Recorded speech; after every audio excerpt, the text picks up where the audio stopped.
Crime के किस्से में आप सबका स्वागत है।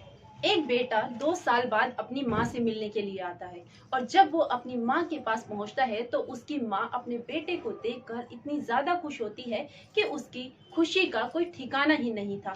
लेकिन जैसे जैसे बेटा माँ की तरफ कदम बढ़ा रहा था वैसे वैसे उस बेटे के मन में जो चल रहा था, उसके दिमाग में जो चल रहा था, उसे सोचने की आप लोगों ने कल्पना भी नहीं की होगी।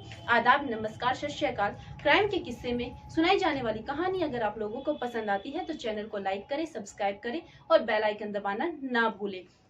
आज की जो सच्ची कहानी मैं आप लोगों को सुनाने जा रही हूँ, दरअसल ये कहानी है दरभंगा के निस्ता गांव की। निस्ता गांव में एक माँ खेत में काम करके अपने परिवार का गुजारा करती है और अपने बेटे के परिवार का भी वो साथ साथ गुजारा करती है। लेकिन 2 साल बाद उस माँ का बेटा उससे मिलने आ रहा था, जिसके लिए वो काफी खुश थी। जब माँ खेत में काम कर रही थी उस समय उसका बेटा उससे मिलने आया और जैसे ही उसने अपने बेटे को देखा तो बेटे को देखकर उसका खुशी का ठिकाना नहीं था। और जैसे ही उसका बेटा माँ के पास पहुंचा तो उसने अपनी माँ के पेट में इतने ज्यादा चाकुओं से वार करे, जब तक वो माँ नहीं मरी तब तक वो वार पर वार करता रहा। ये लड़का है मोहम्मद निजामुद्दीन और माँ का नाम है महमूदा खातून। जब तक महमूदा खातून की मौत हो चुकी थी, लेकिन खेत में काम करने वाले जितने भी इंसान थे वो लोग मोहम्मद निजामुद्दीन का पीछा करते हैं, क्योंकि मोहम्मद निजामुद्दीन अपनी माँ पर वार करने के बाद वहां से फरार होने की कोशिश करता है।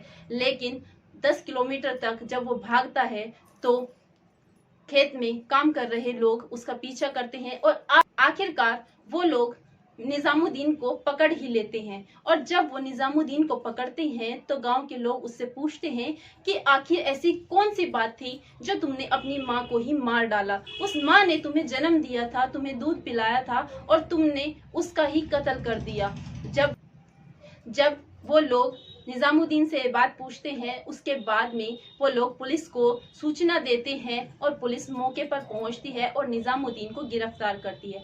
गिरफ्तार करने के बाद निजामुद्दीन से पूछताछ की जाती है और पूछताछ में निजामुद्दीन कहता है कि वो दरभंगा से मुंबई में काम करने के लिए गया था और जब वो मुंबई गया तो वो वहां पर काम करना शुरू कर चुका था, लेकिन उसने अपने परिवार के भरण पोषण के लिए पैसे भेजना बंद कर दिया था, क्योंकि उसका गुजारा खुद अपने आप ही नहीं हो रहा था। जब वो खुद का ही बोझ नहीं उठा पा रहा था तो वो परिवार का बोझ कैसे उठाता।